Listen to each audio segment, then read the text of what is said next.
Hello, everyone. Welcome to Thursday edition of Take 5. We're picking up from last week. We're going to take about 5 minutes, and we're looking at, I was trying to come up with the word Tuesday, and it just escaped my mind. So since then, I've come up with aphorisms. You know what an aphorism is? It's a phrase, it's a word, it's a sentence that's sort of a kind of a pithy little slogan, but they help you remember maybe a key principle or rule of life. And so we're looking at some of Solomon's aphorisms in Ecclesiastes 10 that I think in 5 minutes may help you think and maybe go apply tomorrow or the day after. We did two of them on Tuesday. We're going to try to do 1, 2, 3, 4, 5, 6, 7 in 5 minutes. We'll see. I doubt it. But maybe. Here we go. Here's the first one. No time like the present. That doesn't sound biblical. Oh, but it is. Listen to this. If the snake bites before it's charmed, I'm talking to a snake charmer, if the snake bites before it's charmed, and suppose it's a viper, get you. If the snake bites before it's charmed, then there's no advantage for the charmer. No time like the present. If you're waiting to do the snake charming, and before you even start doing it, it bites you and it kills you, then, oh well. You'll never be a snake charmer again. I was talking to a friend who is a manager of people. And there is a man in his office that for the last 9 to 12 months has had poor reports, has not met his goals, and just is not a good sort of team player.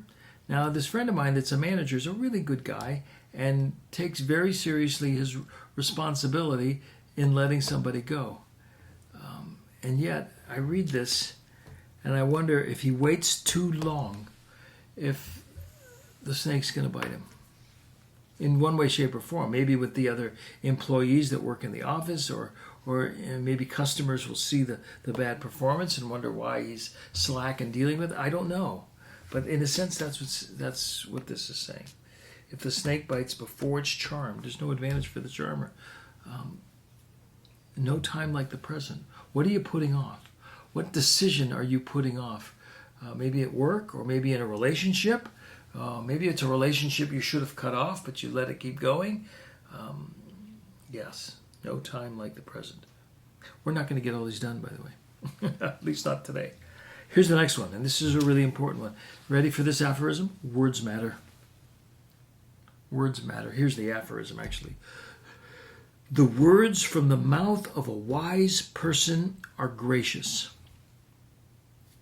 Think about that for a minute. Maybe think about your favorite politician or preacher or whatever. Are their words gracious? Are they bombastic? Are they divisive? Or are they inclusive? The words from the mouth of a wise person are gracious. They give grace. They give more grace. They give benefit of the doubt. They don't live in a fantasy world, but they're gracious. But the lips of a fool will consume him.